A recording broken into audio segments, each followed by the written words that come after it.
Brilliant from Kennedy. Couldn't resist the shot, and it's gone in off the defender. The chairman, you lose your little player. And it's in, it's a goal from Gilmer. Jimmy Gilmer has scored for Falkirk. Finnegan's cross, Stephen Thompson! Falkirk have the lead after a quarter of an hour. McKenzie slips, it goes straight to McGuffey. McGuffey shoots from his own half, and that is incredible!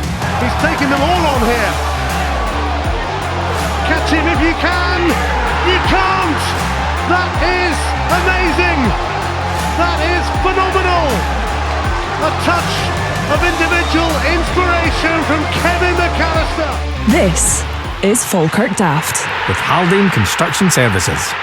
Hello and welcome once again to Ferk Daft, and Stirling is navy blue. The Bairns went to the city yesterday and walked away with a 2-1 win.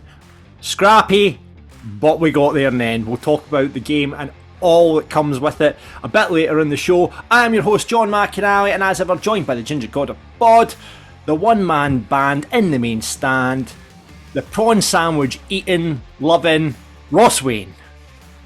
Good evening, sir. It's a good Sunday. It's been a good Sunday. I'm a wee bit rough, a wee bit tired, but we're here. Obviously, louding it up as per on in hospitality yesterday, Roscoe. I saw you from a distance, giving you the old Vickies. It wasn't returned. Probably some that Fanny in the blue, which I had. Did you hear the chant for the Fanny in the blue for the Stirling Albion? No, who was that? Oh, it was a guy who was wearing blue in the Stirling Albion and giving it the big laldy, and then the chant of "Who's the Fanny in the blue" started up. But I gave the finger over to the main stand towards your good self, and there was a couple of Stirling Albion supporters threw it back at me, so that was great. So the away day, my own journey, I went to the station in Labrador, met Big Brian Flynn from behind the wall, had a bit of chat with him. Paul, who listens to the podcast as well, Paul Defoy was in there. There was a couple of folk in the station, a lot of Bairns just jumping on the train. I cut it really, really fine, got on the 2:15 train at Labrador, into the ground. We're just basically in for kickoff, but that North Terracing was absolutely rammed. Was able to get a spot. Absolutely bouncing from and you could see it felt unlike at Falkirk Stadium, the hospitality suites they have their blinds open. It's a pet peeve of mine at the Falkirk Stadium. I know, I won't get you started on that. But the blinds were fully open, so you could see the Falkirk sections filling up really early, and the terrace got very busy from like 5-10 past 2 onwards. So you knew it was going to be a big crowd in there.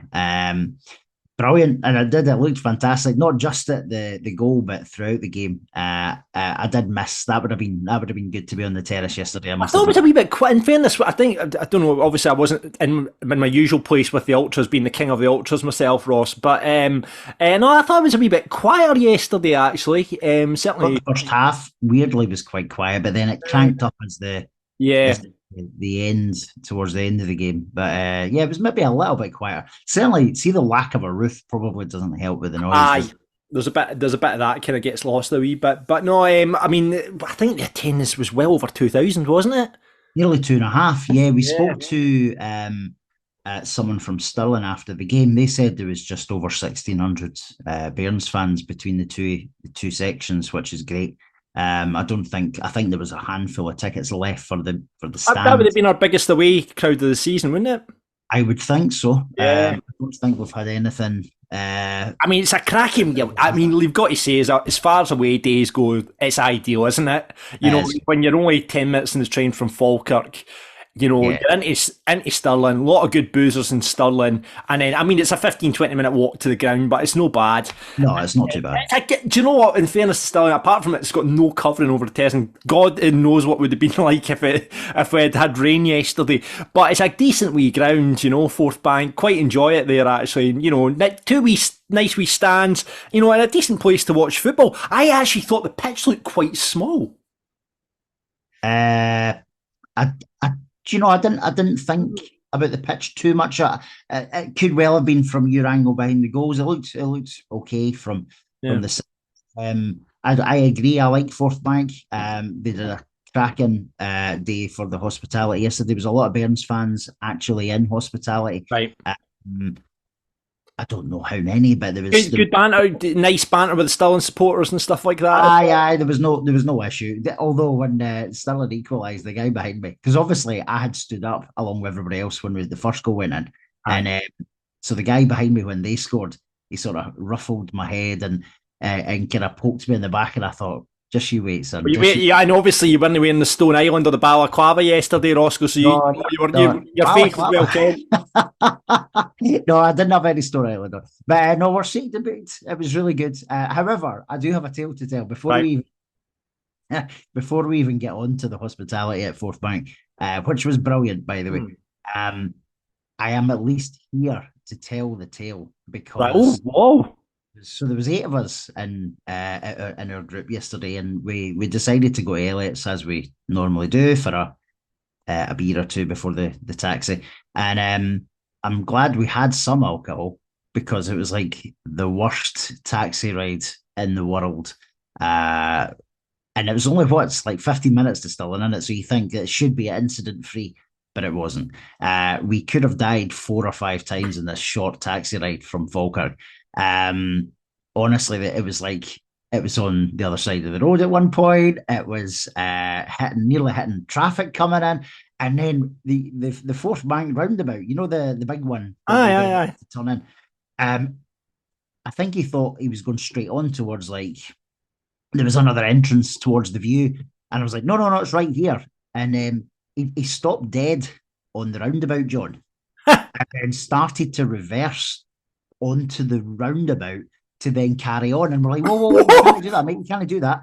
And the cars were beeping and the horns were going. So we said, no, listen, just carry on, we'll get off up the road a bit. And we did, honestly. And I think that's me now off the taxi booking. I have been taken off that responsibility. But yeah, we nearly died like 4 or 5 times actually before we even got to Stirling. Right. So big question is, what taxi company was it? Bruce's Express or Stenhouse? Come on. I'm not going to mention. Come on, Ross. I'm not going to mention. But honestly, like, we were walking to the stadium and I says to the boys, listen, I said to you we're going to be lifted from A to B here, like treated right like royalty. Unfortunately, the royalty that ended up was Princess Diana. That journey, honestly, it was horrendous. So we needed alcohol when we got to the stadium, and fair play to Stirling Albion. They put a brilliant prawn sandwiches at half time. No prawn sandwiches, that's the point. Usual pies and stuff. But it was good fare. They didn't. The bar service was good. The only. Were you full bitter? Were you full paid? Was it the bar? Were you paying as you went, or was it all inclusive? It was an all inclusive. Yes, my boy. I hope you kicked the arse at it. We did well. And the only thing that could have made it better, and this is just me being like splitting hairs, is it wasn't like a proper bar, as in like we draft beer and stuff like that. It was bottles and cans and stuff. But that aside, it was a really, really good day. And obviously, when the guest pundit comes on, Andy, we'll kind of tell you another story about the after the match, because we'll probably talk about the captain of Stirling Albion, his situation before, but he came into the lounge, so we'll come back to that. I think we'll get into that a bit later on. Obviously, you've been a fine purveyor of hospitality in terms of the star rating for Stirling Albion's hospitality. I think we should make this a regular thing, because you're in hospitality every other week, Ross. So out 5 stars, what's Stirling getting? I'll give Stirling a 4. I'll give Stirling a 4-star review for Stirling Albion's hospitality. There we go. That's it. So well done, Ross. I'm glad you enjoyed your day. Like I say, I went to Brewdog after the game, didn't we? Enjoyed the game, went for a couple of pints in Brewdog. Really nice pint on there, Ross. Highly recommend the Wingman. It's a very good pint. No, you're all right. Ross. Couple of hazy Janes. That was very nice. We after the game we hit up a couple of the Stirling bars as well. Loads of Bairns fans in the town. After the game as well. So a big shout out to everybody that was chatting to us about the podcast and stuff as well. So it was brilliant. Fantastic, great stuff. I met a couple of listeners as well who listen to the podcast. All had lovely things to say, so thanks very much for that, guys.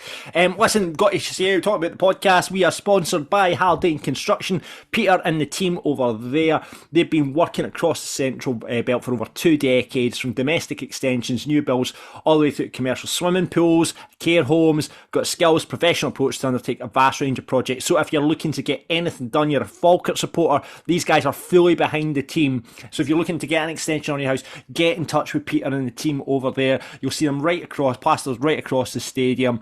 Obviously in the North Stand, they've got the big side of stand sponsor there as well. Customers at the heart of everything that Haldane Construction do. They'll take a collaborative approach to design, budget and management of projects, they'll keep you in throughout the whole process of whatever build you're getting. They'll stay in touch with you, let you know what's happening. They won loads and loads of awards. So if you are thinking about getting something done around the house, getting, adding like a pool room, or maybe like you want to add a cinema room, or, at Wayne Manor, perhaps, we could add a devoted Falkirk room. That would be, though, in saying that is pretty much what you're sitting in just now, Ross. Yeah. But listen, get in touch with Peter. Quality and loyalty is the heart of their business. Get them at haldaneconstruction.co.uk. Hit them up on Instagram, Twitter, LinkedIn, Facebook, or you can drop them an email, info@haldaneconstruction.co.uk. All the links are in the bio below. Listen, we launched this last week and we've had good response to Pedro Watch. I feel like we should have some sort of jingle here, like in the radio. Pedro Watch. Anyway, it's a bit like Crime Watch. However, we look for elusive Portuguese winger, cult hero, a man amongst men, Pedro Moutinho. I don't think he's in the Falkirk area anymore. We have had rumours that he was moved to Madeira, I believe. Yeah, exactly. Yes, that sounds that. We've had 2 or 3 people get in touch. Mr. Prophet, who's been a sponsor and guest pundit on before, and Paul, who you met in the pub before the game yesterday, he got in touch to say they believe he's in Madeira now. So, yeah. However, I mean, that has not stopped Pedro Watch, and we have got several sightings of Pedro from his time. 3 occasions he was at the club, Pedro, and we've got spottings right across Falkirk from everyone, so thanks for everyone that got in touch. Paul saw him about 100 times coming out the sepia with a pizza box. Fraser coming out of City in 2012. The gaffer says used to serve him and Latapane behind the wall all the time. Pedro was a coffee and a couple of cigs, and Russell was a bottle of Miller, squirt of lime cordial and a chicken burger. There we go. We're getting the menu choices of the... Tell me what, we're going back if it's a bottle of Miller. Coffee. You bought a Miller. I love the bottle of Miller. You can still buy Miller, surely. You probably can, but what about Rolling Rock? What about a bottle of Rolling Rock? Did you ever drink Rolling Rock? In the Martel, I always had a bottle of Rolling Rock in the Martel, and Austin's as well used to have it as well. Remember Michelob? Oh yes, Michelob was nice. Bring back, these are classic beers. I mean, you don't see the bottle, the Michelob bottles are a kind of funky shape as well. And obviously we all drank Budvar when they sponsored us. Like Falkirk basically got, and must have been out with of Czech Republic, the biggest selling Budvar place in the world. Speaking of beer, I know we're really digressing, but see, during lockdown, obviously we couldn't get out to pubs and stuff. I started buying. Do you remember Grosh? Aye. With the front, remember with the top, like I used to wear the Brossettes used to wear it on their trainers and that. Aye, so you could buy that on Amazon. Don't know if you still can, but you can see you get Grosh is readily available, mate. Aye, but not in those bottles. That was in that particular. Oh, really? In the proper that on Amazon. Right. Okay. Well, listen. If you spot any Rolling Rock around, I'd love to hear. I'd love to taste. I bet it tastes like shite, but I remember it fondly. So yes. Anyway, back to the choices of Russell and Pedro in behind the wall. Coffee and a couple of cigars. I can just imagine Pedro and Russell sitting there and puffing the cigars. That'd be amazing. And Russell Appy liming a bottle of Miller and a squirt of lime cordial. What's that? A lager and lime? Come on, Russell. Ranella says, I used to cut his hair. Great bloke. James says, Grangemouth Sports Complex in 2004 with the rest of the squad. Dougie says, filling my car up next to him at Tesco. Danny says, standing having a pint with him in behind the wall. Craig, there's a lot behind the wall mentions. There's a common theme here with behind the wall, isn't there? Yeah. Craig says behind the wall one Saturday night in 2013. Standard, obviously. Behind the wall, Rosie's behind the wall. That was the standard, wasn't it? Kenny Jameson, one of our directors, even got in touch saying having a cigar while whilst waiting on his girlfriend at a cafe in Larbert. There you go. And Fraser, our friend Fraser Boy, Tesco car park. He was having a cigarette and then told me he had a flat tyre. Never liked him since. He told Fraser that he had a flat tyre there, by the way. Yeah. Tesco's a very popular location for Pedro as well. Alicia's been in touch saying Tesco in 2013. So there we go. Pedro watch. Right, okay, we've done Pedro. What about Russell Latipi next? We want to go Latipi. Let's do Latipi watch for next week. Where and when did you spot Latipi? I will start you off. I was DJing in Gaia one night. Back in the day, it used to be the Jaffa Cake down King Stables Road. I was DJing there. It was a Thursday night. I used to do a student night in there, and I was like, it was all cheesy party tunes and all that sort of stuff. And I'm DJing, and him and Dwight York were in, and they came up to the DJ booth asking me to play some reggae, and I was just like, this is before he was a Falkirk legend. This is where he was at Hibs. And I was just like, mate, have you heard what I'm playing here? I know he's a good footballers and that, but I'm not putting on Bob Marley after S Club 7. So class. That was Russell Latipi watch for me. Have you spotted him anywhere? Do you know, not so much out and about. We, I think I might have shared the story last year, but where it was one time we were coming out of hospitality at the stadium. Oh, what a shock. This has gone back. And we were leaving to go into the taxis, and Russell was standing outside having a smoke. And he was like, wait, I won't do the accent. He was no, don't get us cancelled, Ross. Yeah. Boys, and we're like, just up to behind the wall. Oh, can I come in to the taxi with you? I'm like, yeah, that's fine. So he comes in the taxi, and we're all sitting there like silent because Russell in the car. And he's like, so he's asking a few questions, and we gets up, he pays for the taxi. What a legend. And then we say to him, oh, come on, we'll get a beer and stuff. We'll get a beer. And he's like, no, it's fine. I've got my mate coming in. And his mate was in, and it was Dwight York. Fuck, really? And behind the wall? I didn't realise Dwight went. Oh, wow. Yeah, mate, imagine if he'd take you up in the offer and you're sitting having a beer with Dwight York and Russell Latipi. That'd have been too cool, eh? That would be amazing. But what a story. Brilliant stuff.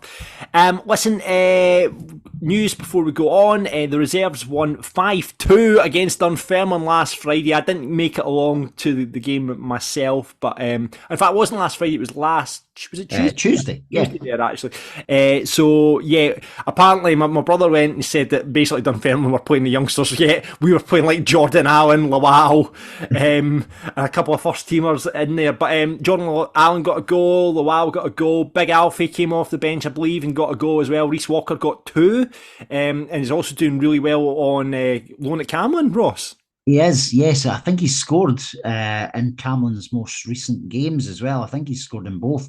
And just talking about Camlin, sorry, that's me putting my posh accent on for no reason. I know, Camlin.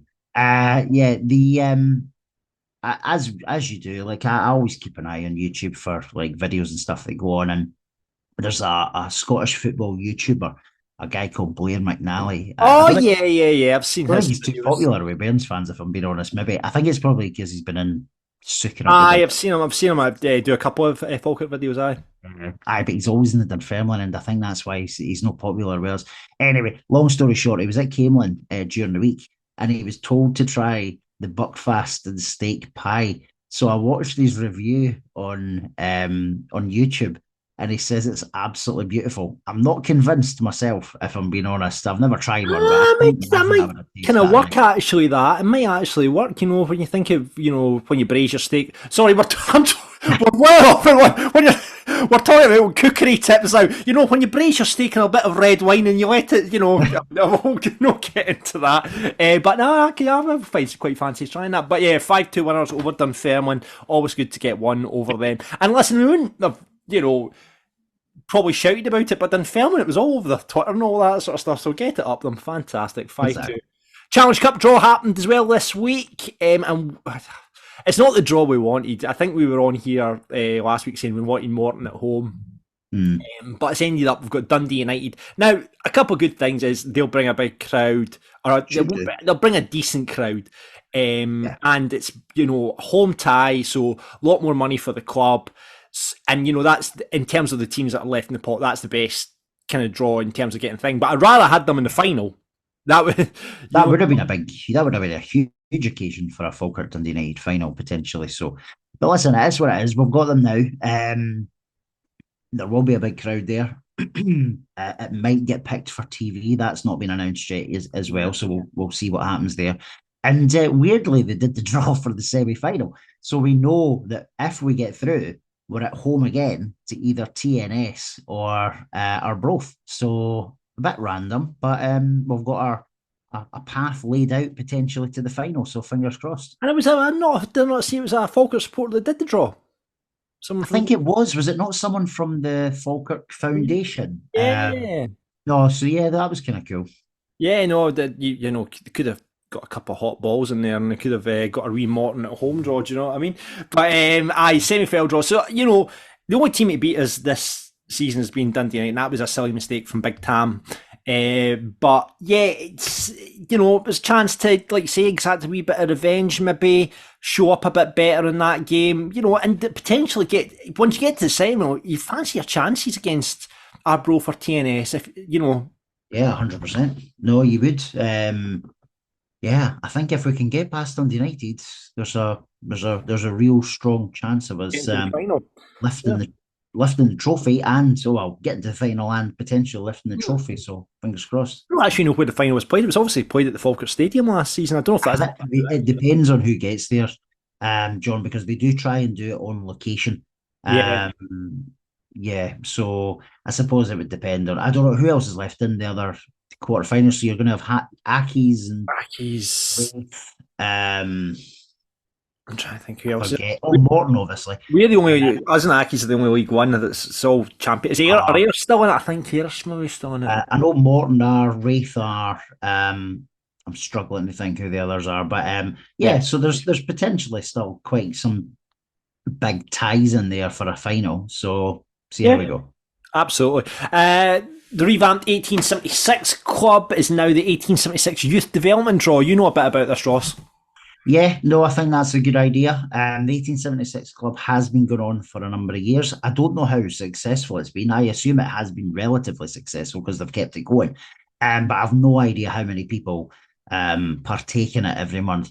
However, the good news is, for those that are currently still doing it and for those who may join it, so it's still going to be £10 a month. However, all of the money is now going to be earmarked for the youth development and bringing the academy back, just as we talk about with the Fortress Brockville event that we're hosting next month as well. But yeah, the prizes look good, and I think these are prizes that are on a monthly basis as well. So there's going to be a signed top, boardroom experience for 2, tickets for club events, so Fortress Brockville, the speakers nights, the gala awards, things like that. So that sounds good. A mascot experience, you have to be between 5 and 14. Oh, so disappointing. That's it. And a photo with a player of your choice. So I think we all know. But actually, maybe are you now swithering more towards Tom Lang over Cole, or are you still a big Cole fan? I definitely. I think it's going to be Tam, isn't it? You know, though in saying that, I'd probably look better looking next to Cole than I would Tam, because Tam's just, you know, he's a dreamboat, mate. He's a dreamboat. Yeah, possibly. So, yeah. We'll see how it goes. We talked about the Trust Trophy. The night before, on the 18th of November, it's Fortress Brockville at the Inchyra. Tickets still available for that. It's going to be us hosting it. Bit of a kind of Q&A with some Falkirk legends talking about the great times that we had at Brockville. Crunchy, Sam McGivern, Tiger McLaughlin and Davy Nichols are all going to be there. All the profits are going into the introduction of the Falkirk Academy. And we'll be there shooting the shit. We'll get actually you guys involved as well. We'd love to hear your questions that you have for these legends. But it's £35 a night per head. We're going to have a good night, good couple of beers, just asking questions that you want to hear. I'm really intrigued at getting some of the real behind the scenes. Who is who was an arsehole in the dressing room, who, when were you given a dressing down, Davy Nichols, who, aside from you, who's the hardest player, did you ever have a fight with someone, all these kind of questions I'm right into, by the way. See all these, so talk about your experiences, and, when you played at Dunfermline, how, no, none of that nonsense. I'm getting right down and dirty with these warts and all.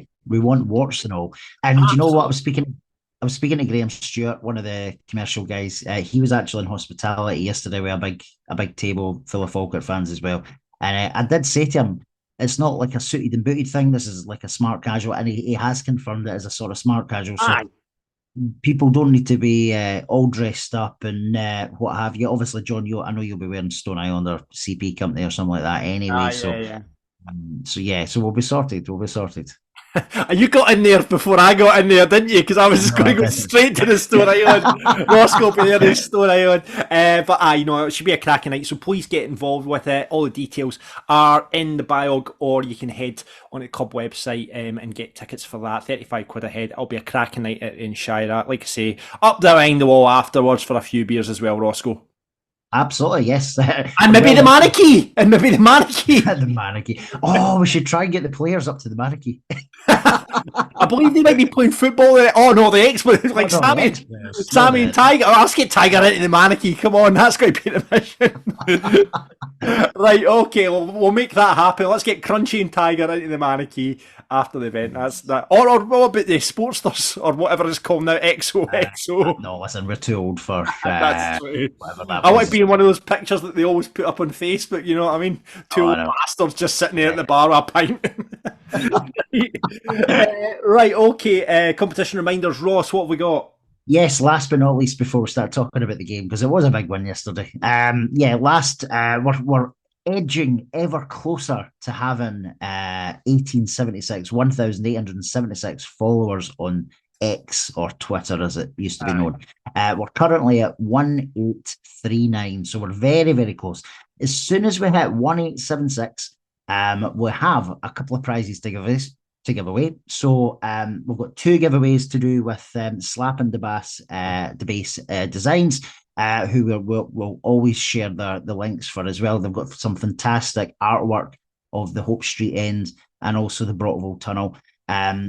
We've got the same prints, so there's two sets of prints there, one in A4, one in A5, and these are printed on the highest quality cards, so they just look absolutely amazing. And the second thing is we have a very much sought after captain's armband with Ferk Daft on the side.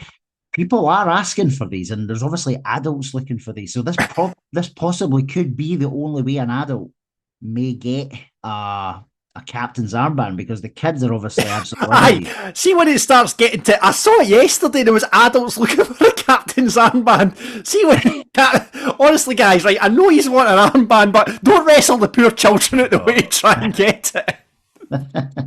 Are we going to start seeing these signs like they do in the Premiership? Do you know what? Can I have your armband, please? You can see Brian Stewart there, you know. That's why he got so angry yesterday, maybe. That's why he was getting all het up. We'll get into that in a bit as well. I get the Stirling Albion captain's armband yesterday. But no, maybe it's an idea for the club to start selling them in the shop. But then it might reduce its worth if they do that. I think we keep these as limited as we can. Okay. Look at you. I'm trying to make the club more money. You're just like, no. Right, okay, so that's all the competition details. Get involved with us and follow us obviously on Ferk Daft, Instagram, Facebook. We're all over that sort of stuff. Right, that's all the business taken care of. Let's get into the game, shall we? And every week we like to invite a guest pundit. Now, this is a very special guest pundit because we've been trying to get him on the show for ages and ages. A guy that we stand beside at the football. One of Falkirk's top goal scorers in Europe, I'll have you know as well. Mr. Andrew White, who scored in Budovici when it was a fans team against another fans team, and he stood up. I think he won the penalty, and I think he stood up and scored the penalty as well in Budovici. So alongside Ryan Flynn, is it? Who scored for us? Ryan Flynn scored Ryan the home one. Yeah. Andy is the second, the joint top scorer in Europe for us. So let's please welcome onto Ferk Daft. Hey, Andy boy, how you doing? I'm good, thanks. Thanks for that intro, John. I'd like to say it's a privilege and an honour to join you, but that would probably be a lie. So. That would be a lie. We've topped you up there, Andy, obviously, in Budovici. Now, am I right in remembering that you won the penalty as well as scored the penalty against the Budovici team? That's right, John. That's the only reason I would ever have taken the penalty. I was quite keen to pass on the responsibility to somebody else, but because I'd been halved, it was me. It was only right, Andy. It was only right. You took the ball in your hand, you placed it on the spot, boom. I think it was low to, from my recollection, it was low to the keeper's left. You've got a better recollection than that. I seem to remember it being a bit of a trundling effort. I don't know if the keeper was expecting something better and could have dived it away, but anyway, it went in. So the rest how many pints of Pivo had you had by this point? Less than John, I think. I did, yeah. Probably. Obviously, that was obviously your fueled on fish on a stick as well at that point as well. If anyone wasn't in Budovici, that became a big thing about people selling fish on a stick. It was incredible stuff. Right, so introduce it. You should bring that back. Catering and Falkirk, fish on a stick. Bring it. I don't think that's going to take off. Maybe not. Maybe not. Andy, thank you so much for joining us on the podcast. Now, we should, myself, Ross, Andy, we've been going to the matches for how many odd years now together. We've all been standing with each other for, it's going on. I must be going on 30 years now. Is that? Like 30 years, I would say. Oh my God, that's ridiculous. But Andy, I don't think I've ever asked you this. Is out with the Holy Trinity, who's your favourite Falkirk player of all time? Well, I've been thinking about it because I knew you were going to ask, and I'm not really sure. I could name 20, 30 players that were all, probably more or less equal, but I plumped for Richie Cadet because I think he was just such a big player for us in an era when we were, playing pretty well, and it was kind of I was fairly early days in my Falkirk support. It feels like it was, and we were playing some good stuff, and he was scoring some good goals, and he's a bit of a kind of icon. I mean, so I've got you'll not see it, but I've got my 9, and it says Cadet on it. Nice. And how did, again, a question that I should have asked you, Andy. Obviously, we've been going to football together for years and years and years and years, but how did you, start going to the football? What was your experience of going to your first Falkirk match? Well, that's probably the same as what my dad took me along when I was younger. I think the first match I think I remember, and I might be making this up, was sitting in the main stand, and I think we were in East Fife, must be mid-80s, I guess, and I think we drew the game 1 each maybe, and everybody ran at the pitch celebrating, and I had absolutely no idea. I don't know what age I was, but too young to understand, and I think it was a game which, because we drew that game, we stayed up or something like that. So that's the first. I think that's the first game. I remember. I've got 2-2 in my head. Could have been 2-2. Was that not the game where we got promoted to the Premier League or something like that? Yeah, was that one of those? It was something. Either we stayed up or we got promoted. Because then I think I remember playing teams like Celtic and Aberdeen at Brockville and sitting in the main stand again. And then for there, just kind of my dad lifting me over the turnstiles, and we more often went to the terrace, to be honest, after that. And then eventually got to the point where got my season ticket. I think just after we got to the Scottish Cup final, I realised I could actually get my own season ticket. And then since then, I've been going pretty much ever since. Stuck with us, unfortunately. For you. That's it. You were at Stirling Hospitality yesterday as well, Andrew. I've heard some of Ross's stories about the taxi ride there and a couple of beers in the town afterwards. Anything to add from the Prawn Brigade? No, well, the taxi was the highlight, not the highlight. That's the low light, maybe. I don't know. I think it's the bit of the experience that will stay with me longest. And it sounds like you've already covered that, so I'll not bore you with the same stuff. Yeah. Ross refuses to out the taxi company. By the way, Ross is not out in the taxi. Brucey's Express or Stenhouse. It's I don't know. Listen, these are future sponsors, John. That's true. Maybe Brucey's or Express will pay us money to not mention. There we go. But yeah, no. Good day had by you and the rest of the crew, Andrew. It was good. It's always hospitality was good. That's the first time I've done any sort of away hospitality. I've done it Falkirk plenty of times. Never done it away from home, so it was a good experience. And everybody was very nice. I think it was a 4-star. It was a 4-star from review from the Master of Hospitality here. So yeah, you gave it 4 stars. Crane's got plenty of experience, hasn't he? I think he's. I'm not sure if there's a week left this season when he's not in some sort of hospitality. Well, so, exactly. Listen, let's get into the game, gents. Stirling Albion 1, Falkirk 2, Ross McKeever and Brad Spencer with the goals. Couple of changes from last week's game. Morrison and Spencer obviously recovering from their knocks that they had, which ruled them out of the game last week, and came back into the side. McKeever came back in for Jordan Allen as well. And Hogarth remained in the sticks. Surprisingly, this kind of came out of nowhere. Sam Longwood didn't even make the bench. Any word on that from what you heard in hospitality, Ross? No, he was sitting a few rows in front of us during the game. And I'm only going to... Obviously, we're not medically trained, but he had neither of his hands like in a stookie or something. So fingers crossed he's all right. It was him and Aidan Nesbitt were sitting in front of us. So Nesbitt was doing an awful lot of running. Actually, sorry, just to digress back to hospitality, but obviously we could see like really early on, so about 12:30, 1:45, Aidan Nesbitt was doing like multiple laps of the pitch. So he may be nearer fitness than the club first thought. Yeah, I thought when we first saw that injury, we kind of thought it'd be a month and a half to 2 months out, but that's good news if Aidan's getting back to full fitness, and you saw that happening. So, good. But yeah, Nicky obviously very confident goalkeeper. Sam's done a great job this season. I think he's had there was about 1 or 2 nightmare moments he's had. One at Thistle, and I can't remember the other one. But generally, he's been really good in a rock behind the 2 centre backs. But we all know what Nicky can do. We all know he's a good goalkeeper as well. Didn't have much to do yesterday, in all fairness, but he's always there when you need him. So yeah, good to see Nicky getting his chance. Started off absolutely brilliantly. That goal coming the first kind of 10 minutes it was a great goal from Ross McKeever. Ross, it was, and it was coming. Like the early pressure was really, really good. I just think we started with such a high tempo. I think the players probably got a good lift from seeing the full stand and the terrace behind it, and the voices were going as well.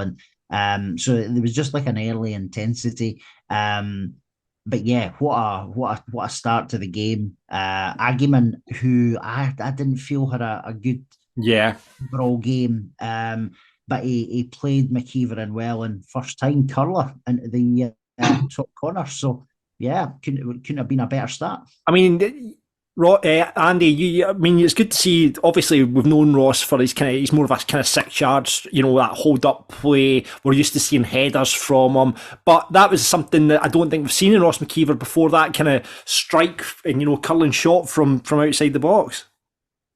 Yeah, that's what I was saying just afterwards to poke around, because we've seen. I know that you talked about earlier in the season a few kind of, deflected efforts or things that kind of somehow crept in or bounced off his knee or whatever. But I think more recently he's been scoring some, decent goals. I think he's got he can score different types of goals, can't he? So yeah, that was a good one yesterday. I wondered if the keeper maybe should have done better. But maybe I'm harsh on him, and certainly was complaining at the time. Yeah, no, absolutely. That first half, Ross, there was again, Agyeman. He didn't have a great. We saw he got hooked at half time, but he didn't have a great game, but then he gets an assist, and he also hit the post as well. Do you know what I mean?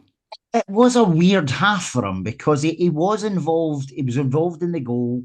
He had a chance himself. In fact, I think he had 2 chances, because there was one. He missed. He sclaffed that shot, which fell to Gary Oliver. And Gary Oliver could have, put that in.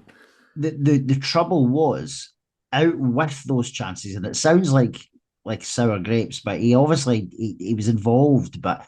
All I remember is I'm constantly slipping and giving the ball away.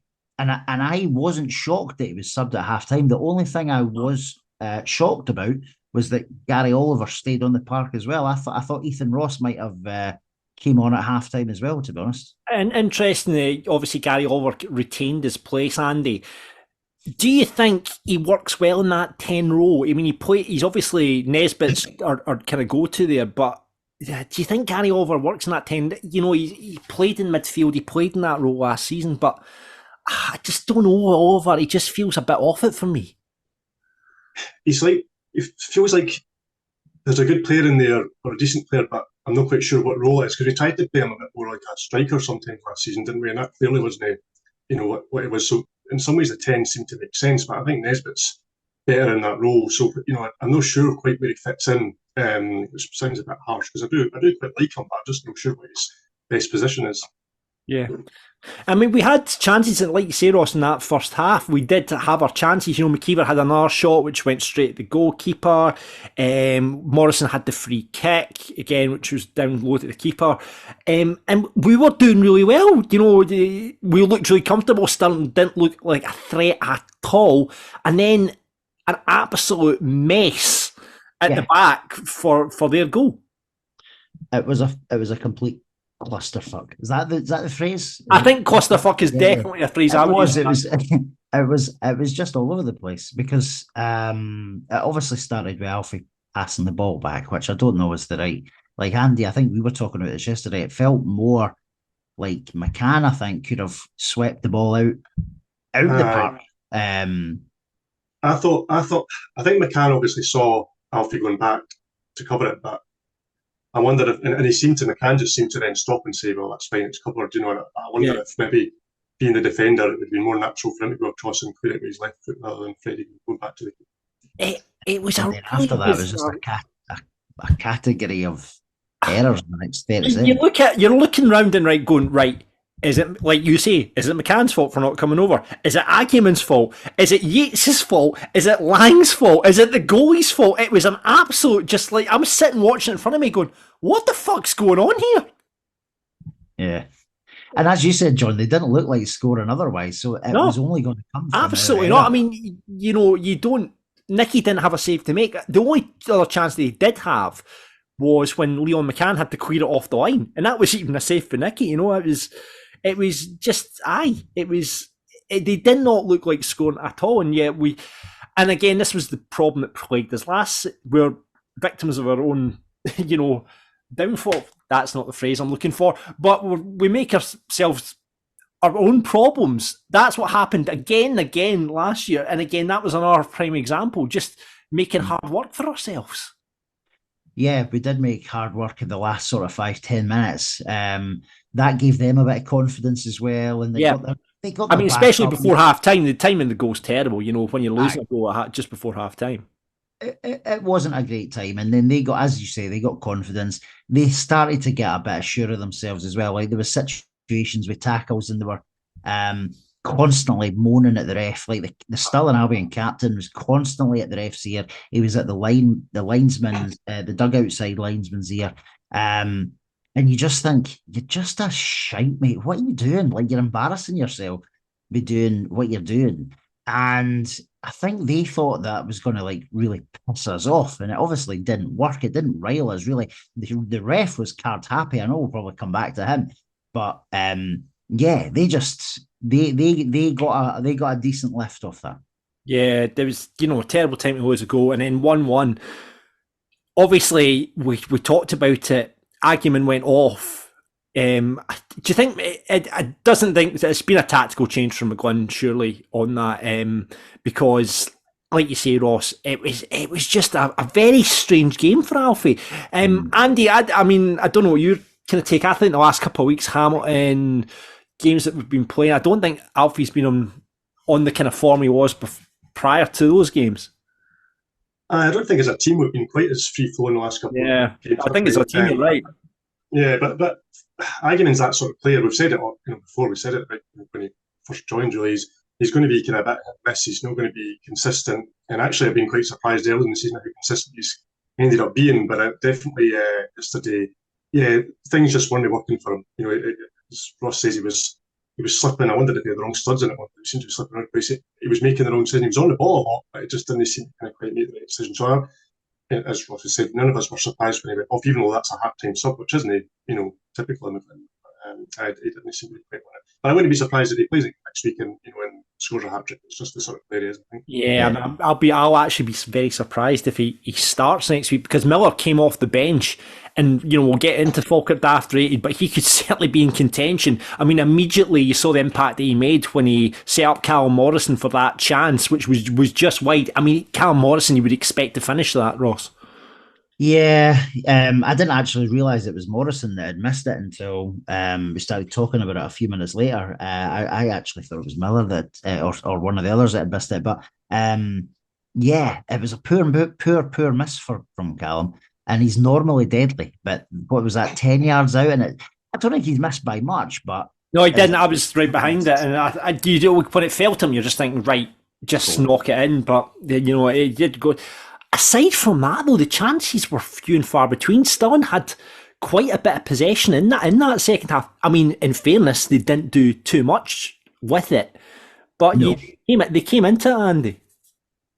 They did, and there was a good spell in the second half where it, without threatening too much, as you say, without making any clear-cut chances, did kind of worry they were still the most likely to score. They had more of the ball, and we seemed a bit kind of out of sorts, and it wasn't clear how we were going to change it. I think even after the subs had been made, or some of the subs had been made, it didn't immediately click, although I agree Miller was good when he came on. It was worrying that we could have ended up losing 2-1 to kind of Stirling Albion having 2 shots on target or something. Yeah, McCann obviously at 1-1. McCann got back, did really well getting it off the line. We had a bit of a penalty shout. I don't know if there was much in it. There was a shout was one of the Stirling Albion support players apparently handling the box. I don't know if it was or not. Ross, you seem to had a better. Well, from our angle, he put his hand up, his arm up quite high. That was why I was thinking it was a pen. But listen, the ref, the most was poor yesterday. I mean, I've never seen so many yellow cards dished out for so little. That guy, Colin White's the ref's name. I honestly, in fairness though, he had a big part in the goal. But he did well with there. He did well. I mean, yellow cards were flying out. I mean, the most ridiculous one was when Bisland went to take that throw in it near the end, and he got booked for time waste. Come on, he was. I thought he was terrible. But let's talk about the goal. McKeever did so well, just rushing it. I mean, the boy had an absolute mare. I believe I can't remember the name of the player. I can tell you, and I'll tell you why I know this. So obviously we were sitting right at the sort of throng of Stirling Albion fans, and he was warming up, and they were going, "Oh, Jack," and they were loving him for coming on. Right, this is a guy with the Alice band and the number 10 shirt, right? And they were absolutely loving him. So I think they were expecting big things. All he did, his part in the game was to just fuck up twice, because he brought McKeever down in the build up to the goal. But see, when you watch the goal back, and I didn't see it at the time, but he actually halves Ethan Ross just as he plays the pass to Brad Spencer as well. So had Brad Spencer, I think, missed, I genuinely think the ref would have pulled it back for a penalty. Yeah, I mean, like, the guy should have absolutely just emptied out of the park, but decided to put it back. McKeever did so well. And again, I was like, we did score the goal. The referee played the advantage, in all fairness, and played the advantage. Like you say, Ethan Ross got it. Good assist. Great little finish from Brad Spencer. I was right behind it. I thought he's not got enough power in that for it to go in, but it was just really well placed. But as you say, Ross, like, why is the ref not, like, he's played the advantage, but that boy's got to go in the book or red card because he was the last man. Did he not actually book him then? No. That just typifies, I know we're giving him the benefit of the doubt for playing play on, but that was a booking at any day of the week, and for the halving of Ethan Ross and the build up to the goal as well. But John, I know I said this right at the beginning. What scenes when that goal went in? I've never, like, it's been so long. Like, granted, Kelty's got a terrace, right? But that the terrace behind that goal looked absolutely brilliant. I was jealous of not being in there at that moment, because it looked magic. We were obviously all up on our feet and the that's not the Stirling Albion supporters. But there was a few more. See, there was a few Bairns fans in hospitality, but the first goal, there wasn't too many standing up at our first goal. But the second one, it felt there was a lot more noise around us in terms of folks standing up and clapping and going a bit mental. So Yeah, it was bedlam at that goal. Absolute bedlam. I mean, Andy, Brad Spencer's made a huge difference. I think we've talked about this in the podcast. We've certainly talked about it in the stadium, but he's made such a difference to that midfield this year, hasn't he? Oh, he's excellent, isn't he? He's just been kind of we need that sort of strengthening through the middle of the whole spine of the team, and it seems that's what we've kind of done. And Spencer in the middle, pulling the strings. I think he's had one or two games recently where he's not quite been at his best as well, but he's popped up with a couple of really crucial goals for sure. And actually, I thought he was fantastic yesterday from start to finish. Did you notice a lot of the cross-field passes out to Finn Yates and stuff was all coming through Brad? He was digging into tackles. He was picking out passes. He was just phenomenal. He really was. I actually thought for parts the midfield was pretty much bypassed yesterday, though. I mean, I don't like Hendo. I mean, it was very much going out. I mean, Hendo, I don't think was in the game at all. I mean, he did a lot of grafting in the midfield area, but it was going wide, and I thought the midfield got bypassed an awful lot in that game yesterday. I was crying out. I think we did when Brad obviously got that last minute goal against Queen of the South. We went more central rather than going out to the wings. It just felt Morrison, I didn't think had a great game yesterday. I don't think his crossing was brilliant. I came in, we've talked about, I mean, Calvin Miller made a big difference when he came on. I thought Ethan Ross when he came on, I thought he was really, really good as well. So the subs certainly made a difference. But it was an interesting one for the midfield yesterday because I don't think they got utilised enough. John, I can understand that because I think we might have said that at one point as well, Andy, that the balls were just kind of flying here and there. I thought, for me though, Spencer, I thought he was the only one in the midfield, and it's not a discredit Hendo or Oliver or the guys that then came on, but Brad he was everywhere across that pitch. It'd be interesting, you know how they all wear these wee fitness things now, and you can tell how far they've ran and all that kind of stuff. I genuinely think Brad Spencer he must have ran miles upon miles yesterday, and he covered every blade of grass. I thought he was fantastic. Yeah, I tell you who else I would like to see that. I thought Leon McCann, I thought Finn Yates did an awful lot of work yesterday as well. We've talked about Finn Yates, you've been placed at that right back position, but he grafts so much. And Leon McCann was up and down all afternoon, and obviously was. Saved their bushes by getting it off the line. I didn't realise Brad Spencer's John Spencer's son. Yes, do you know, I didn't know that though until Saturday night when John Spencer tweeted about his son. I was like, where have I been that I've not known that fact?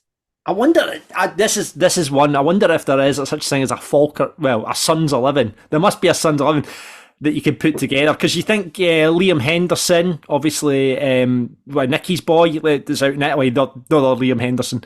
You look at some of the sons that are playing, it'd be interesting to put their Sons 11 together, but there's Brad Spencer certainly playing. Another game I was playing yesterday, I don't know why, I was sitting in my bed last night, I don't know why this popped into my brain, I was like, could you make, using the surnames previous, Falkirk players, so for example, Gary Oliver, Neil Oliver, using the surnames of the current Falkirk squad, could you make... John, the hours must fly by in your house. Because Liam Henderson... That's what your Saturday night was. You should have been through it. Miles Hogarth, obviously Nicky Hogarth. There's one for the Sons 11 as well. There you go, listen. Listen, it's... Sorry, if you want to add to this squad, please get in touch with the podcast. Because I'm just thinking, is there another Spencer that's played for us? Yeah, anyway, you might be struggling for argument, John. What's that? You might be struggling for argument, I guess. Yeah, that's very true. I'm not sure we've had one of them before. Wow, as well, yeah. Anyway, this is the kind of thing that keeps me up at night. So we get the goal. I've got to put a shout out as well. Brian Stewart, if you're a Bayern supporter, you'll know who Brian is. He was the one that got in a bit of an argy-bargy with Greg Spence, the Stirling Albion captain. Now, I don't know what was said, but having bumped into Brian in the pub a few times, I can't imagine it would be, you're an idiot, or for goodness sake, Stirling Albion player, you fool. I can't imagine it would be that kind of language that would have been used, Ross. Probably not. But Brian He never goes too far. I think that at worst he's probably questioned the boy's parentage, maybe. But I just they were taking the piss with the time wasting most of that game, right? And Brian's threw the ball away, as any other Falkirk fan would have done as well at that point, because we were knee deep into this 10 minutes of added time. Oh my God! The ref got all of that from, I'll never know. But listen, Brian's a huge Bairns fan. Very passionate guy. It's not the first time I've seen him red-faced and the fingers out and stuff like that. But listen, he wouldn't have taken it too far. I saw some of the rumours that were going on Twitter today about what he said. It sounds farcical. The people round about him will have heard what the conversations took place, and I'm obviously we weren't anywhere near it, but I'm sure it's not anything too brutal, but exactly. You know, it was quite funny as well. We were obviously behind the goal, and the Stirling Albion keeper Blair Curry was getting it absolutely tight as well, to the point that he bit back at, you know, because it was obviously you find cut when it's the kicks, and then there was a bit of banter, like someone just kept rating his goal kicking. That was really good goalkeeper. No, it was just getting wound up, and he bit back at one of the supporters, and the ref came over and had a word with him, like, for fuck's sake, ref. Yeah, so it was ridiculous. They were obviously struggling with the banter yesterday, because obviously the keepers, as you've just said, lost it. The captains definitely lost it, not just with Brian, but the Bairns fans where we were sitting were obviously giving him some verbals as he walked off about being a grass. And I know we've not talked about this yet, but after the game, one of the guys, Graham, who was in hospitality with it, was his birthday, and Stirling Albion, to their credit, like, we told them it was a birthday thing, right? And out the kindness of the hearts, they brought in like a cake, a birthday cake. No, they didn't know it, did they? However, the captain and a few of the players had to sing happy birthday to him. No, they didn't, did they? He did, but then see when the captain saw it was like a bunch of Falkirk fans, his face just went. And it was like brilliant, absolutely brilliant, absolutely amazing, brilliant. But listen, I think it was a very much smash and grab job. I think we've alluded to it throughout the podcast. It wasn't a vintage performance for Falkirk, was it, Andy? No, but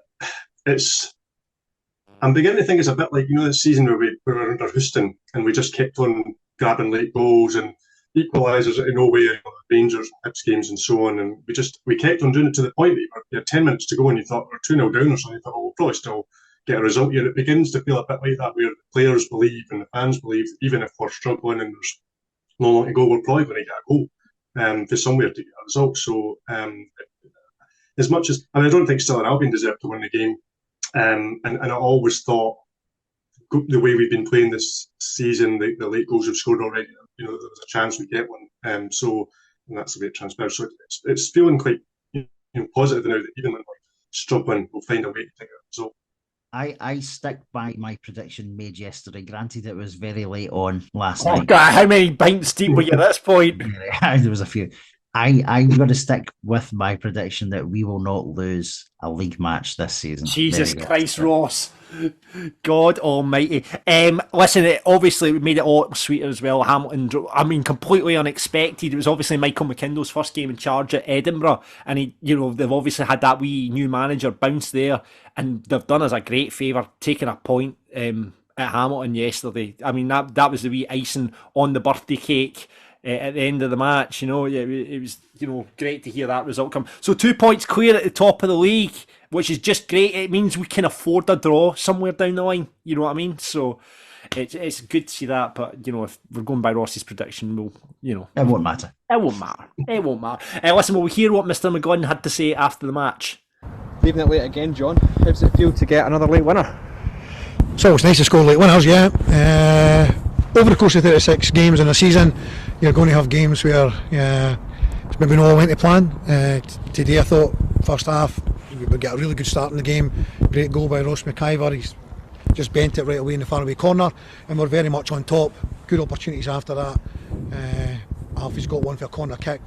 I feel we should score. Somehow the lads managed to clear it, but he shouldn't have been able to clear it on the line.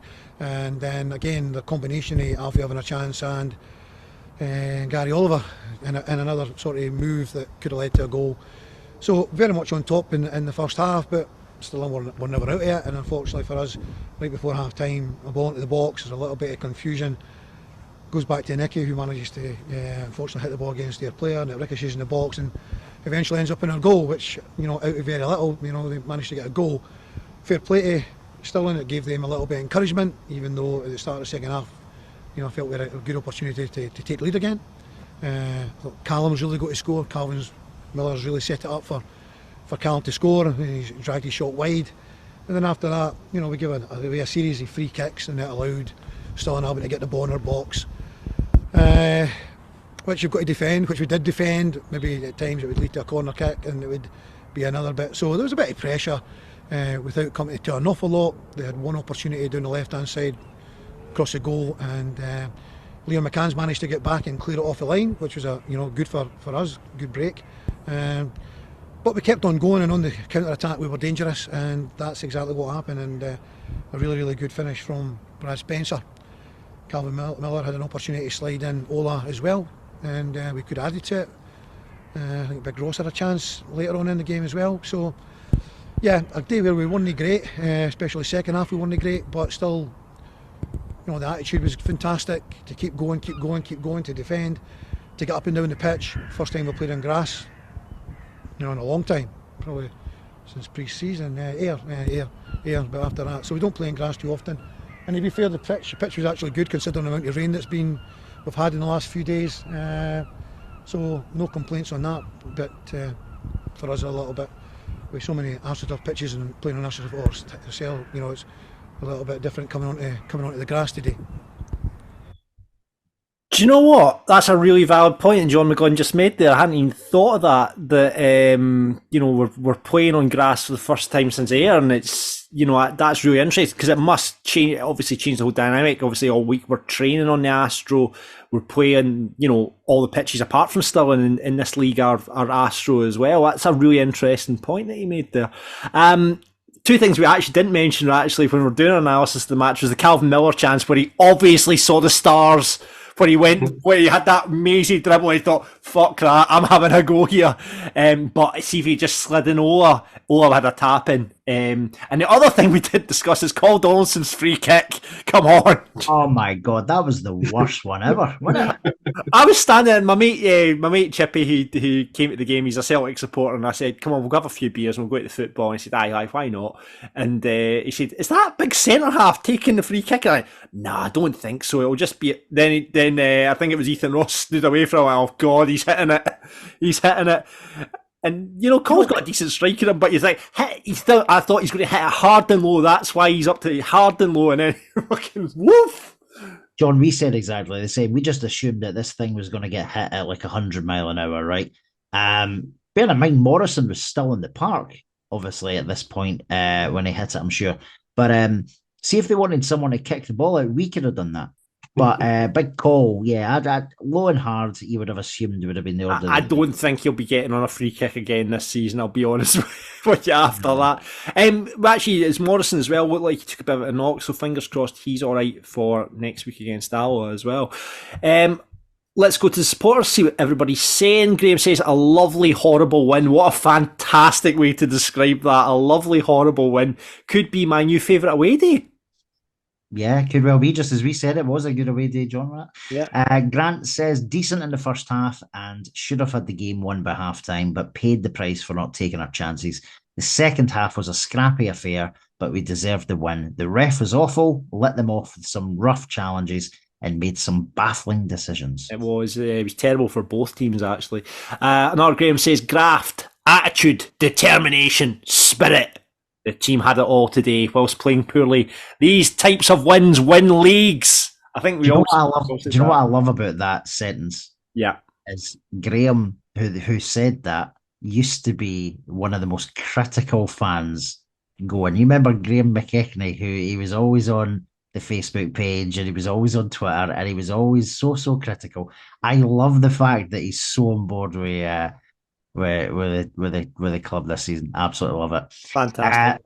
Yeah, Dylan says not the best performance from us, but it's good that we can finally win these scrappy games that we are typically forced to play in this league. Last season, we would have fell apart after their equaliser. Yeah, a lot of people I spoke to after the match coming out was like, these are the games that would have crumbled in the last couple of years. And we've said that so many times in the podcast this season as well. Martin says, tough watch, as we should have been out of sight 30 minutes gone, then conspired to let Stirling back in. Had too many players having an off day. Gave them too much encouragement, but to be fair, Brad Spencer was the coolest man in Stirling to slot home that winner. He was indeed. I don't know. I know we're not at Falkirk Daft rated yet, but it's going to be a big one to move away from Mr. Spencer. No, see what we get to.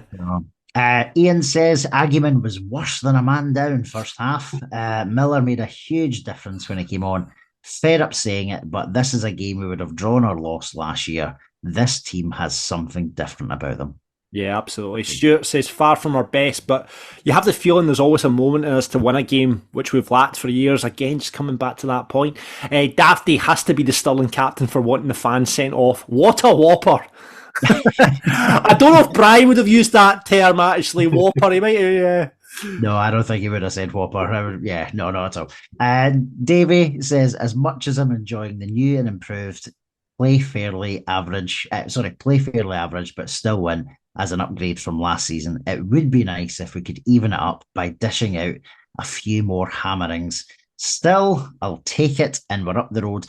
And finally, the last message we got was actually still during the game, or towards the end of the game, from on our DMs, from our friend Willie Stroker, who is over in Australia.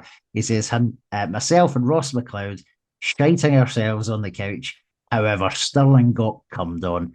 Catch us if you can, you Hamilton dogs. Come on.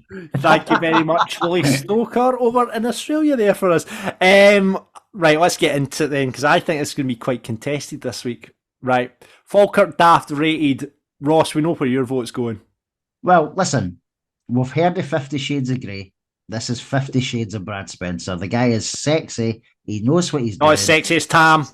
Well, listen, he's a different kind of sexy. He knows what he's doing. He touched every blade of grass yesterday, and he slammed home the winner, and the scenes were just fantastic. Andy? I think I'm going to go Miller. I thought he changed the game, in the second half, and I don't think we would have got a result without him as much as it was Spencer scored the goal. So that's Oh, there you go. I'm going to split it even further. I think, I don't know whether to give it to McKeever or McCann. I think I'm always a defender, so I'm going to give it to Leon McCann. I thought Leon McCann, again, I don't think he gets talked enough. I really don't think Leon McCann gets talked enough in the work rate he does down that left-hand side. Defends well. For a wee guy, he wins more headers than he should. He's just a workhorse, and he combines so well with Morrison down that left. But Ross McKeever, I thought, put in a power. He took his goal really well and put in a power of work. Obviously, played a big part second as well. Oh, I'm split. I'll go Leon though. I'll go Leon because I don't think we talk about him enough. And McKeever, as we know, is Ross's golden boy. So. Aye. Well, who we're going to give it to then? Do you know what? As our guest pundit, we'll let Andy decide who it goes to. Who are you going for, Andy? Then, are we going with your choice? I feel bad now, but I'm going to stick naturally. So let's go Miller. Yeah. There we go. That is our Falkirk Daft rated. Right. What about the Falkirk Dafty then? Who are you thinking, Andy? It depends how strictly we need to kind of stick to Falkirk players or others. I think still an Albion captain would be high on the list. I couldn't. The thing I couldn't understand with him was that when he had his altercation with Brian, he then spent 5 minutes rather than taking a throw in and trying to get an equaliser, just complaining and losing more time. So that makes sense to me. There was a taxi driver. That was scary stuff. And then, I don't know if I was forced to sort of plump for a Falkirk player, then I think it'd be argument for the first half. I think so. For me, it was argument, and I think Greg Spence should probably get an honorary Falkirk Dafty as well for being a Fanny. So yeah, we'll go with that. Ross? I'm going to say someone that's not been mentioned, but Andy knows fine well who this person is. We were deep into injury time, John, and I don't mean injury time in the match. I'm talking about injury time of last orders. And the waiter who we called over for last orders, his response to when we tried to get another round in was, I think I've got enough on this table. What the fuck? And he walked up and we're like, so see the tip that we're going to give this lad? That is when back in our kitty for... again, was that a restaurant in Stirling? Oh, this is the hospitality. He says, no, I think you've got enough drink on your table. Exactly. Get that in the bin. We paid full booner here for the free bar. Come on. Granted, we did all have 2 drinks in front of us, right? right. John, however, it's half an hour to go. We're going to use that in the next 10 minutes. We needed that third round. So I'm going to go with whoever the waiter was. That said, otherwise, the Stirling Albion hospitality was spot on. There we go. Right, there you go then. Okay, then we'll give it to Argument then. Right, okay, that's your Falkirk Dafty for this week. And thank you to, being graced by his presence. It's been an honour to be in one of, Falkirk's leading scorers in Europe, to have him on the podcast. Mr. Andrew White, thanks for coming on. I'm glad we finally convinced you to come on, Andy. He's been trying to get me for a long time. It's taken a lot of convincing, but there you go. I take it you agreed to do this when Ross was pissed last night and said, come on, Andy, come on. And you'd had a few jars as well, because I know what you're like as well, Mr. White. No, actually, that's the surprising thing. This was all arranged today, so I can't even... nobody can blame the alcohol. It's all out of the time by the time it was decided. Fair enough, mate. Well, listen, thanks for coming on. And if you want to be a guest pundit just like Andy has this week, we'd love to have you on. Drop us a DM on Twitter, Facebook, or you can pop an email to us, pundit@falkirkdaft.co.uk. This is Falkirk Daft with Haldane Construction Services. So, one Stirlingshire team out of the way, another Stirlingshire team approaches us as Alloa Athletic visit the stadium. Will they once again try to bring down the steeple as we saw the last time, or will they'll just kind of meekly turn up at the stadium this time? Certainly the last time we gave them a good going over, Ross, on that televised game on the BBC. We did, and if I'm being honest, I think we will again. They're obviously struggling. Ricey's been under a bit of pressure there, I think. I mean, looking at their certainly the last 5 games, 2 losses, 2 draws, and they got a win against Kelty yesterday. Yeah, no, I think he probably is under a bit of pressure, which is a shame. So I've got a lot of time for Ricey.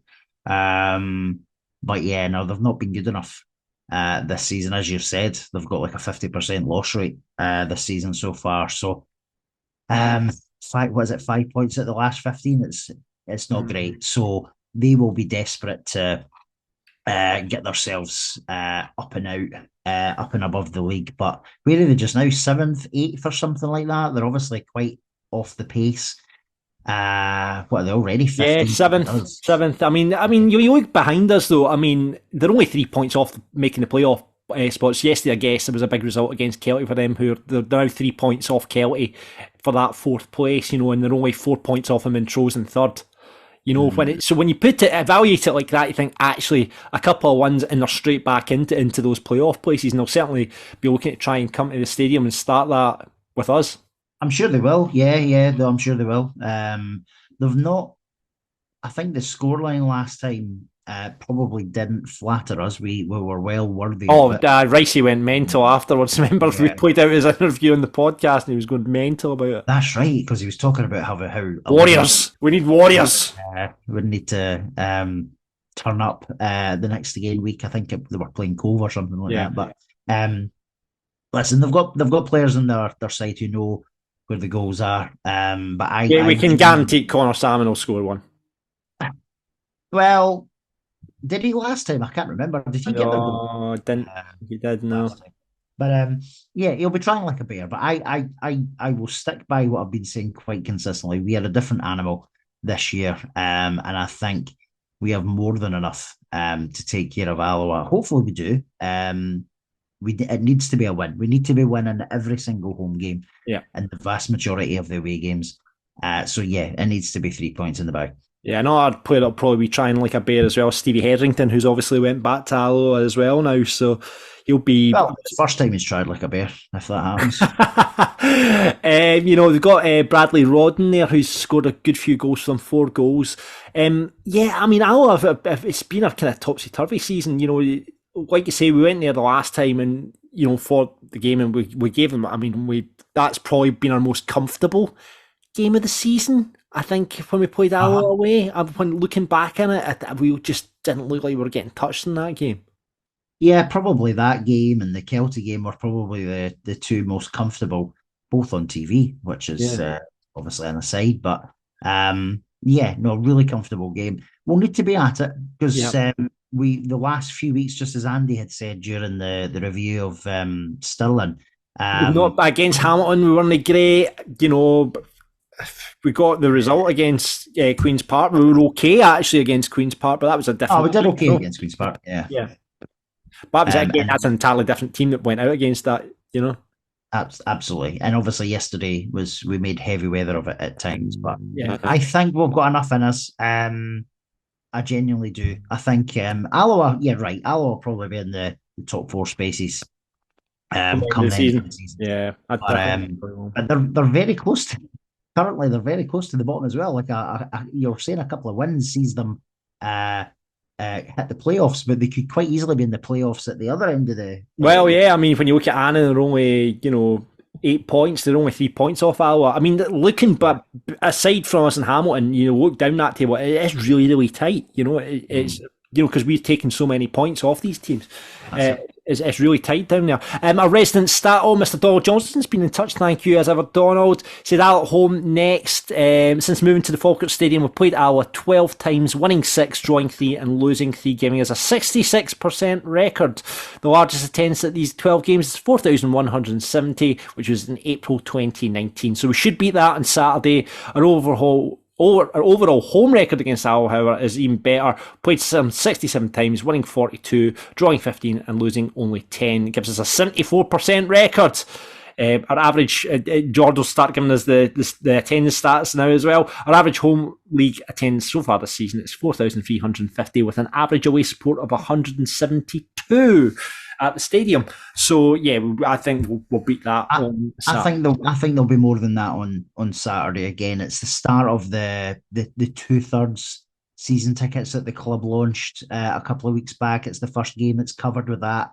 There's sold out hospitality. It's the Bairns Business Club. Hospitality. You, of course, will be in hospitality again this week, Ross. Well, so it's the Bairns Business Club. Again, hospitality or not? I'm in hospitality. Yeah, you are. There's a shock. But it's the Bairns Business Club day, and it's sold out hospitality. The Brockville Lounge is bursting at the seams. The regular hospitality that would normally be in the Brockville Lounge is spread out across some of the other lounges. So, it could be 4.5 heading towards 5,000 on Saturday, John. I'll be okay. They usually are okay in terms of. They'll bring a few hundred through, I would think, as well. Yeah, exactly. Just the proximity of it as well. And the thing is about this Saturday as well is we can really keep the pressure on Hamilton. They're away to Montrose, right, which we all know is a really, really tough place to go. So we can really keep the pressure on Hamilton by getting 3 points because they don't kick off till 5:30. They're on the telly at 5:30. Was that an Alba? Yeah. On Saturday, is it right? Okay. If we walk away with 3 points, they immediately find themselves 5 points behind with a really tough opponent in Montrose to face up there. Certainly, dropping points there the weekend. You don't know how that's going to affect the players, and going up to Montrose is going to be a difficult ground to go to. So, we'll see how it goes. But, like you say, 3 points and a home win is essential, Ross. What are you going for? I'm going to go 3-0 Bairns. What are you thinking? 3-0 Bairns. I think they'll get a goal.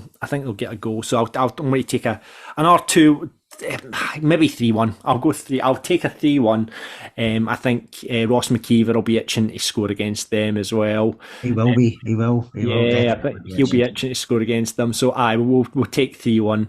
I'm interested to see what kind of if he makes any changes. I think Miller will come into the side for argument. I think Ethan Ross might come in for Gary Oliver. That's the two changes I would certainly look at. I thought Ethan Ross did really well when he came on, and I think Miller. I think argument. I think is an impact player off the bench would be really interesting. But whether he then thinks, well, they've got Connor Salmon, they're a big physical team. Brian Rice set them up that way. Does he just keep the strength and the attributes that Argument brings to the team in there? I think Gary and then maybe then he goes, right, I'll play I'll play Calvin Miller in the 10 and for Gary Oliver, and keeps Argument in just because of his physicality. I know we've said it before, John, but I would quite like to see Alfie in the number 10 position. I think he'll do an awful lot of damage in that central role. We know he's a strong lad. Defenders bounce off the guy, and I could see him doing really well in that role. The other thing that might help Alfie get a start next Saturday is if Callum Morrison is maybe not 100%. Yeah, that's very true as well. You think, but I think Olap did enough. Obviously, he was probably a lot of people's man of the match against Queen's Park as well. So you think he's maybe done enough to come in for Callum Morrison. Be interesting to see what happens. We'll hear across the week, but I think Gary Oliver, I got a funny feeling he'll be dropped out. I've got a funny feeling they'll just because of his physicality, he'll keep Argument in there, and they'll maybe put Calvin Miller into that 10 role. Who knows? We'll wait and see. But anyway, it's happening at the stadium this Saturday, 3 o'clock kickoff. We'll see you down there. This is Falkirk Daft with Haldane Construction Services. And that is it for this week's Falkirk Daft. Thank you very much for joining us. Thank you for coming out of hospitality for once to be involved in this podcast. I'll make sure your golden microphone's sorted for next week, Ross. A golden microphone, that would I mean, obviously that's the kind of that's how you roll these days. That would be cool. But no, it's and like, listen, I had to defend myself earlier on Twitter today when someone said, "Are you a corporate hooligan?" And I said, "Listen, I'm in a hospitality a few times." Make excuses for yourself, Ross. You live by a certain lifestyle. You're accustomed to it now. You don't have to make excuses for us plebs down here, Ross. It's fine. I've heard you started voting Tory and everything. Oh, whoa. I knew. Dig at that. I'm not a Stirling Albion fan, you know that. But no, they're all kind of at the 1 month. So yeah, there's a few things on the go. But listen, I'll be back in my usual seat very, very shortly. In fact, for the Dundee United game, the plan is that I'll be I'm heading over to the Kevin McAllister stand that day. I've already spoke to a few of the usual suspects over there, so I'll be going back to my roots behind there for the Dundee United game. Oh, you might get a shot on the drum, Ross, if you play your cards well. Well, I'm more of a singer, John. You know that. Right, okay. Aye. But they might give you a shot on the drum. You never know. If the ultras are listening, get Ross on the drum. I'd love to hear that. I don't know what his rhythm's like right now. I don't know. I don't think it's good. No, I'll leave it to professionals. So leave that. But before we go as well, Rob Fleming, big supporter of the club, met Rab actually at the cricket. Here's me slagging you off. I met Rab at the cricket a couple of weeks ago when I was down the stairs. I know. By the way, you can feel free to support the Tory party if you want. We're not absolutely. Absolutely. Yeah. But he got in touch with me. It's a really interesting thing that he talks about. He says it's over 2 years away, right? So it's a wee while away now. But in 2023, both Stennismuir Cricket Club and Falkirk FC celebrate their 150th anniversary. Back in 1976, a challenge cricket match was played between both teams in celebration. It was a 14-year-old junior cricketer with Stennismuir, and the Bairns were a player shot. So Bairns captain George Miller and Donald Ford's daughter say I can play for Falkirk about his cricket. I don't know what Rab's going on about here. Anyway, at the same time we turn 150, Stennismuir Cricket Club turn 150, and this was done in 1976. He's suggesting maybe this could be a Falkirk fans 11 versus a Stennismuir social 11. What do you think in 2026? Rab's going to say he's up for getting the captain of the cricket club involved. Could be a good Sunday baby session. I'm up for this. I've never played cricket in my life, but why not? I'm up for that. Yeah, I'm not sure about playing the cricket part, but I'll come along and back you. Oh, come on, get involved. Big Jamie, who's in Texas as well, who we've spoken about in this podcast as well. He is up for coming back for it as well. So there we go. 2026, Falkirk's Fan 11 versus Stenny. I think we've got plenty of time to plan it. So it was like, Rab was like, give me a call today. I'm like, Rab, it's all right, pal. It's just a good few years away, mate. We'll be all right. But yeah, that sounds like a great idea. Obviously, when we celebrate our 150th anniversary, which we're hoping we'll be back in the Premier League for as well, fingers crossed. Anyway, that's it for this week's Falkirk Daft. Thank you very much for listening. Get us rate us, review us, Apple, Spotify, wherever you're listening to this, or maybe you're watching it on YouTube. Hit the subscribe button, hit the notification bell as well to see when the videos go up. We normally aim for them getting up on a kind of Monday evening. If not, if I manage to squeeze it in amongst the other 100 podcasts and radio shows or two, we'll see if we can get up earlier in Monday morning. But thank you very much for joining us. Another win for the Bairns. And I started, I heard the boys saying on Falkirk TV, that's the first time that Stirling have been beaten in 11 months at their own patch, so that is a good sign. And obviously we are unbeaten in 13 games now as well, which is unbelievable stuff. So brilliant to hear. All competitions, let's keep it going against Alloa this Saturday. Get merch, get Falkirk Daft merch. You'll be the talk of Falkirk Town by getting it now. merch.falkirkdaft.co.uk. You can look really cool at the matches. I still spot anything at the matches, so please wear your Falkirk Daft collar if you go to the matches, just so we can see you in it. Yeah, I get involved in that. I'd love to see hoodies and t-shirts, and there's a whole load of stuff that you can get up at Falkirk Daft merch. So merch.falkirkdaft.co.uk, and get involved in our Discord channel. Lots of Falkirk chat in there. All the details are below for that. It's like Discord, it's just an app that you can download, and it's just like a kind of chat room like Pine Ball, but completely and utterly Falkirk bias, which we love to see. Nice little community in there. And again, thanks to Haldane Construction. Quality and loyalty is at the heart of the business. I think that's everything tucked away. Ross getting ready for another weekend in hospitality. Yeah, looking forward to it. I'm never going to live this down. Oh, you're never going to live this. So after Alloa, when's the next time you're in hospitality? Well, no, listen, don't start because you're in that one. Alright, sorry, I better just pull back because I'm in a few weeks time as well. But aye, that's it. Thanks very much for listening to Falkirk Daft. Really appreciate each and every one of you. That, you know, this obviously started off as just a laugh for me and Ross, and everyone that listens to it, thank you so much for listening, and we will see you on the next one, hopefully talking about another 3 points for the Bairns. But we will leave you with this phrase: expect unexpected, buddy. Falkirk Football Club since 1876. Prawn sandwiches.